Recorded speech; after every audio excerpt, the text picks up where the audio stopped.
how many times have you postponed a dream, believing there would always be time tomorrow? Robert thought the same, until he discovered that procrastination is not laziness, but an invisible prison that steals years of life. He carried the same silent pain so many of us know: broken promises, abandoned goals, and the suffocating weight of guilt. But in the vast mountains of Yellowstone, he uncovered something that would change everything. A truth powerful enough to transform not only his journey, but also the journey of anyone willing to listen. Because this is not just Robert's story, it is the story of all of us, and the awakening begins now. The sun rose slowly over the horizon of Yellowstone National Park, painting the sky with colors that danced between gold and deep crimson. A gentle wind whispered through the pines, making their crowns tremble, as if the forest itself was breathing in unison. Towering mountains stood in the distance, ancient guardians of a land untouched by time. Rivers carved majestic curves, reflecting the morning light like liquid mirrors, while flocks of birds crossed the sky in perfect harmony. Amid this sacred vastness walked Robert. His steps were steady, yet carried the invisible weight of anxiety. Each stone beneath his feet seemed to echo his unrest. Each gust of wind carried back memories of broken promises, postponed goals, and forgotten dreams. The silence of the park was not empty. It was a mirror, revealing how much turmoil lived within him. He had not come in search of landscapes alone. He had come in search of himself. Days of procrastination had turned into months, months into years. Opportunities that once shone brightly now seemed like distant shadows. Deep inside, Robert knew it was not a lack of talent that kept him bound, but the silent force of an inner battle he had never learned to conquer. As he moved forward, the trees parted to reveal a hidden valley. There, wrapped in the songs of birds and the soft roar of a waterfall, stood a simple wooden cabin. In that instant, Robert felt it. He was not merely arriving at a place. He was crossing the threshold of an inner journey. In this sacred valley, far from the noise of the modern world, Robert would face himself before he could find answers. And the forest seemed to watch him, as if testing his courage to continue. With his heart racing, he took the final steps toward the cabin, unaware that someone was already waiting for him in silence. In front of the cabin, upon a small wooden bench, weathered by time and sun, sat monk Miyagi. His expression was as serene as the still surface of a lake.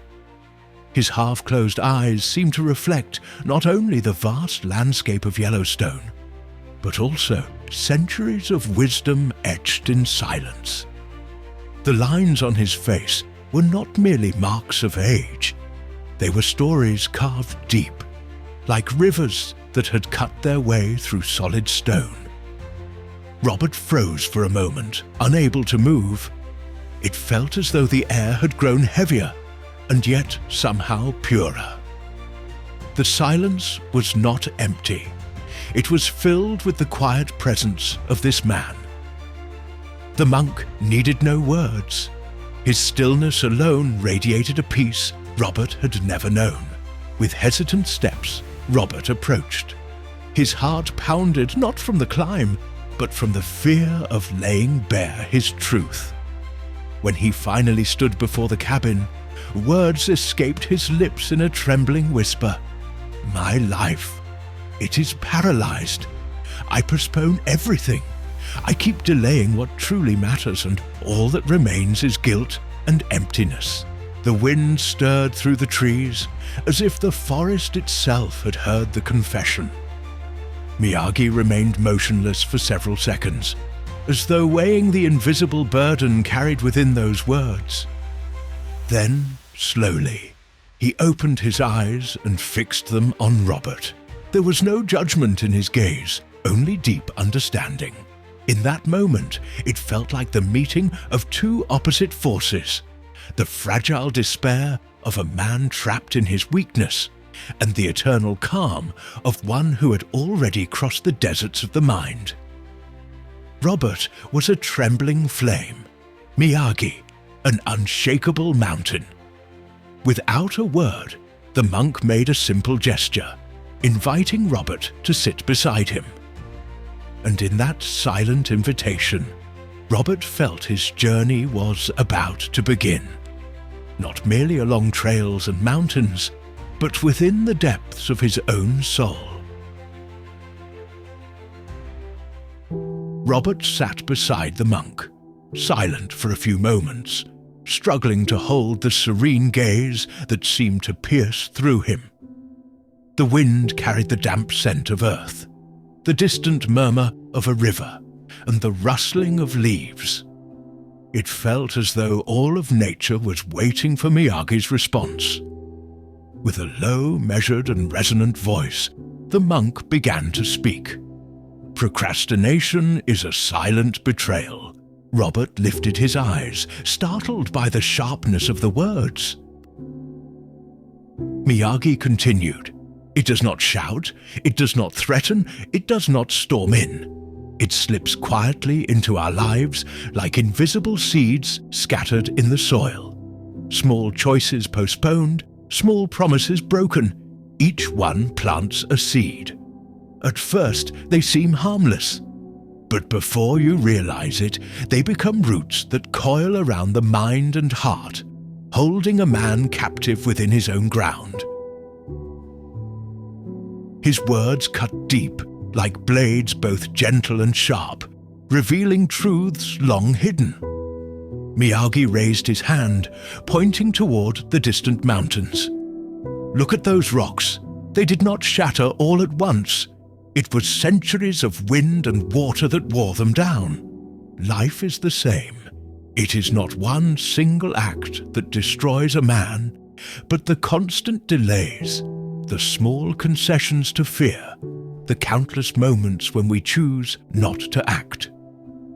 Robert lowered his head, feeling the weight of every word.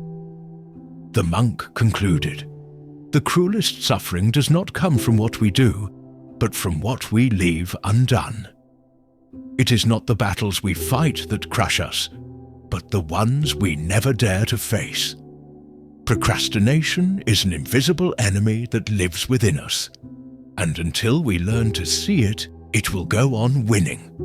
At that moment, a raven flew over the cabin, letting out a harsh cry that echoed through the valley, as if sealing the truth of the monk's words. Robert's heart tightened. He recognized the truth in them. His burden was not only the tasks he had postponed, but the life itself that had slipped through his fingers. And there, before the monk and the eternal mountains, Robert felt for the first time the invisible weight of procrastination, not as a habit, but as a shadowed destiny that needed to be transformed.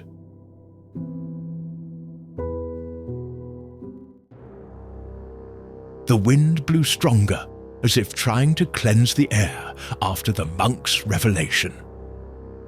Robert remained silent, absorbing the truth that his greatest prison was not outside of him, but within. Miyagi spoke again, his calm voice blending with the murmur of the trees. "The human mind is like the forest of Yellowstone. Within it live opposing forces. Some seek balance, others only immediate survival. It is in this invisible battlefield that procrastination is born." He leaned forward slightly, picking up a fallen branch beside the bench. With its tip, he drew a circle in the dirt, divided into two parts. "Our brain has a reward system. Dopamine, this invisible messenger, drives us to chase quick pleasures and flee from pain. That is why men lose themselves in distractions, like the deer that runs towards shallow water, forgetting there is a deeper, richer river ahead. Each word carried the weight of an ancient revelation hidden in the very fabric of nature. Miyagi then pointed to the horizon, where a pack of wolves crossed the open field. Look at those wolves. They hunt together, they calculate, they wait for the right moment. They are not like rabbits, who run only from immediate instinct. Our mistake is to live as rabbits do, surrendering to the now, forgetting tomorrow. The mind, when left undisciplined, seeks shortcuts, small bursts of pleasure that rob us of the greatness waiting in the future. The comparison struck Robert deeply. He saw himself as that fragile rabbit, running in circles of instant gratification, social media, distractions, excuses. And for the first time, he no longer saw his mind as an enemy, but as an untamed forest that could be cultivated. In silence, Miyagi erased the drawing in the dirt with his hand. Dust rose and vanished into the wind, a reminder that instincts can be transformed if one chooses to rewrite the path. In that moment, Robert understood that procrastination was not a flaw of character, but the natural reflection of a mind surrendered to immediate instinct. And if the brain could be trained to flee, it could also be trained to act. Robert closed his eyes for a moment. The monk's words echoed within him like silent thunder. Suddenly, memories surfaced, endless hours scrolling through his phone, repeated promises of "I'll start tomorrow," commitments postponed until they no longer mattered. Each memory was a hidden wound, not marked by what he had done, but by what he had never found the courage to begin.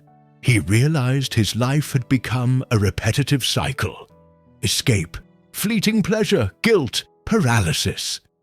A cruel game in which he always lost. Miyagi lifted his gaze toward the open sky, as if searching for answers in the drifting clouds.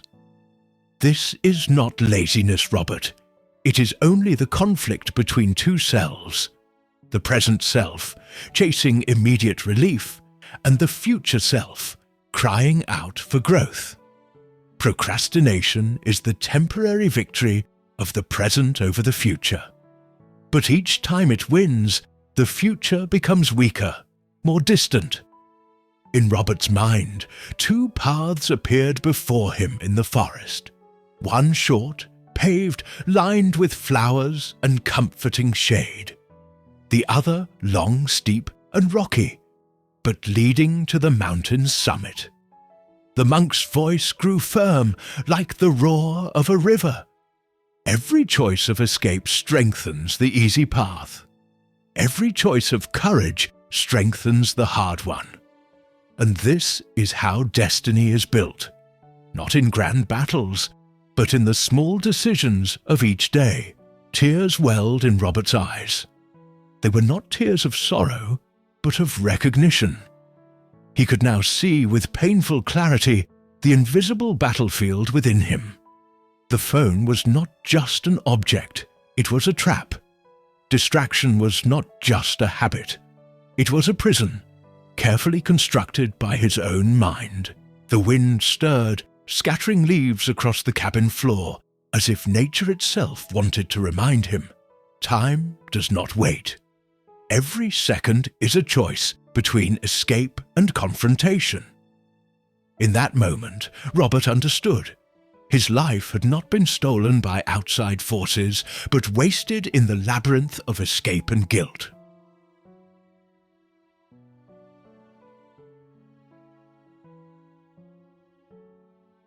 The silence after Robert's confession was not empty.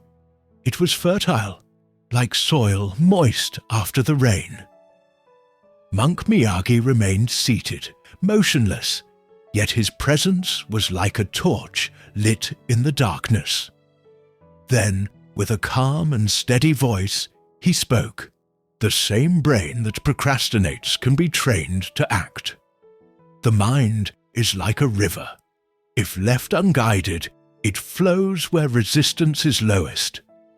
But when firm banks are built, it becomes energy powerful enough to move even the heaviest stones. Robert lifted his eyes. It was difficult to believe he could change after so many years lost in the cycle of escape. As if reading his thoughts, the monk smiled faintly and added, "Do not wait for courage. Do not wait for motivation. They are fickle visitors. Discipline, however, is the bridge between who you are and who you wish to become." In his imagination, Robert saw himself as a warrior before a narrow bridge of ropes and wood, swaying above an abyss. On the other side shone the future he longed for. Fear whispered for him to wait, but discipline urged him to take the first step. Miyagi then raised his hand, as if handing down an ancient secret. The key is simple. When you decide to act, count to 5. 5 heartbeats. Before your mind can create excuses, move. That small window is enough to break the spell of inertia. Robert closed his eyes and repeated silently, 5 seconds, just 5 seconds. The wind rose, lifting dust around the cabin, as though nature itself confirmed the truth of the teaching. In that instant, Robert understood. Procrastination was not a sealed fate, but a trained habit. And just as he had been conditioned to delay, he could be reprogrammed to act. All it required was one decision. Small, immediate, irreversible. In that moment, the first spark of hope was born.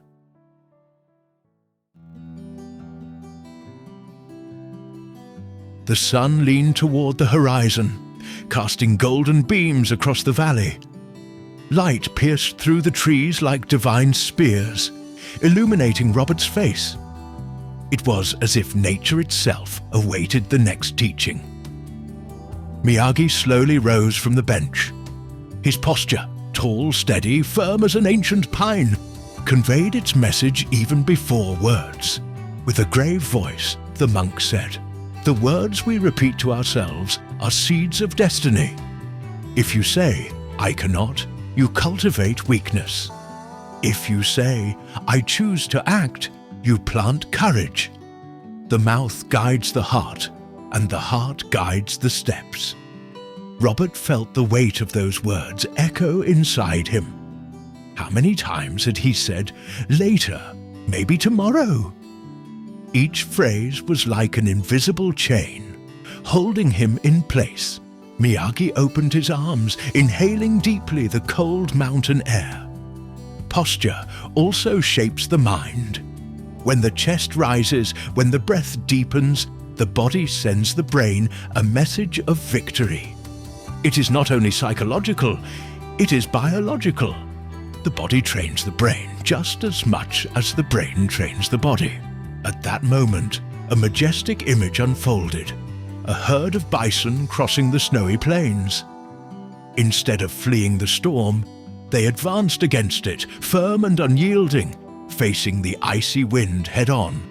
The man who seeks victory does not hide from the storm, Miyagi concluded. He advances, chest lifted, like the bison that never retreat.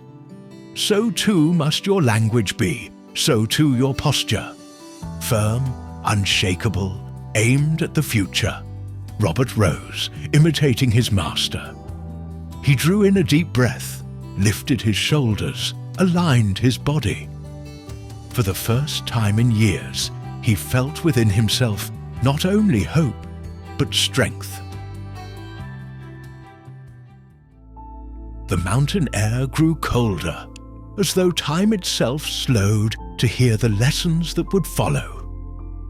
Robert stood before the monk in silence, like an apprentice before an ancient warrior about to reveal secrets guarded for centuries.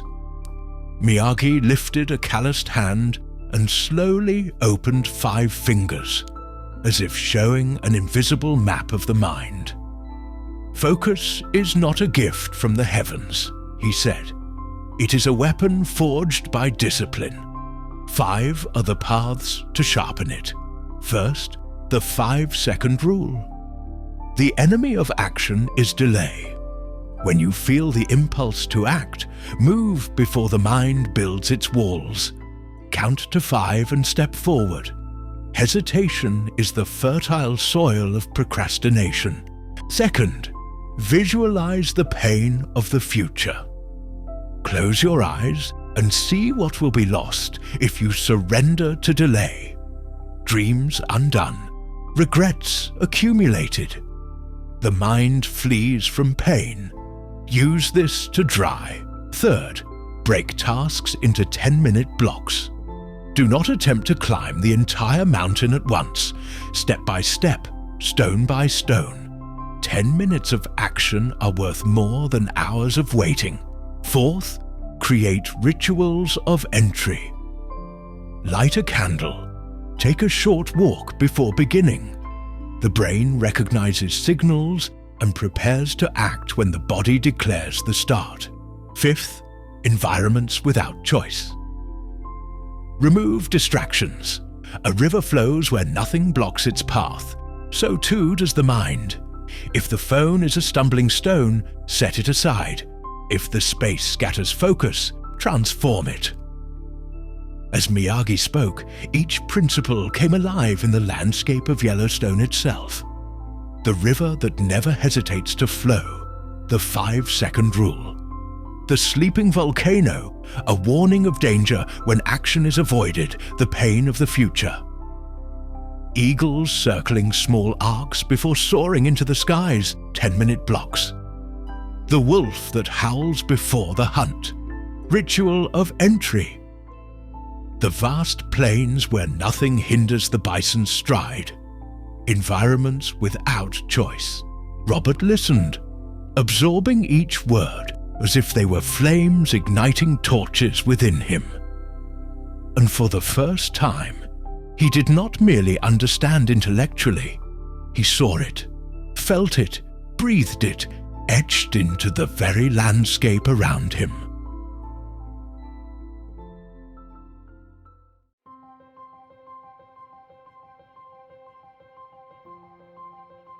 Night descended slowly over Yellowstone. The sky deepened into a rich indigo, scattered with stars that burned like eternal torches. The distant murmur of the river mingled with the chorus of crickets and the lone cry of a wolf. It was as if nature itself prepared the stage for revelation. Miyagi closed his eyes and, with a serene gesture, invited Robert to do the same. The narrator revealed, when the eyes close, the inner universe opens. In the darkness of his mind, Robert began to see. First appeared the life he already knew. A cluttered desk, unfinished tasks, promises delayed, and the heavy weight of guilt. His chest tightened at the thought that this could be his destiny. A wasted existence marked by a later that never comes. But then, like a lightning bolt through the shadows, another vision emerged. He saw himself a year from now, walking with steady steps, head lifted high, eyes alight.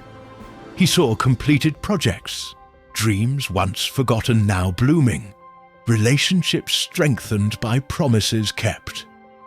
His very presence was transformed. No longer one who merely survived, but one who had learned how to truly live. The wind carried voices of ancestors, cheering his decision. The rivers became trails of light, guiding him forward. The trees bowed gently, as if honoring his victory. The stars above aligned, illuminating his path. In that instant, Robert realized he was not only glimpsing a possible future, he was touching the self that already awaited him. calling him to cross the bridge of action. His heart, once burdened, now beat with renewed strength. And when he opened his eyes, he saw the reflection of the moon glowing in Miyagi's calm gaze, as if the master silently affirmed, "Yes, this future is yours. All you must do is choose."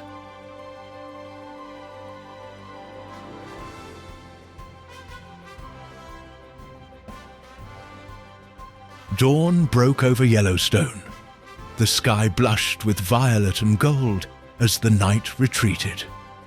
The cold faded, replaced by the gentle warmth of the first sun. It felt as though creation itself celebrated a new birth. Robert rose before the cabin. His shoulders no longer carried the same weight. His breath was deeper, his stance stronger. He was not the man who had first arrived, lost in the labyrinth of delay. Something had shifted, not in the world around him, but within. "Procrastination is not laziness," echoed the grave voice in his memory. "It is simply the unconscious choice to remain trapped in an old cycle." But when awareness awakens, the freedom to act is born. Miyagi remained seated, silent, as though he knew his task was complete. He needed no farewell. His presence alone had etched an eternal mark. Robert understood then. Life was not about never stumbling again, but about rising after each fall. About celebrating every small victory as a step toward infinity. At that moment, a flock of birds soared across the brightening sky, drawing radiant lines above the snow-capped peaks.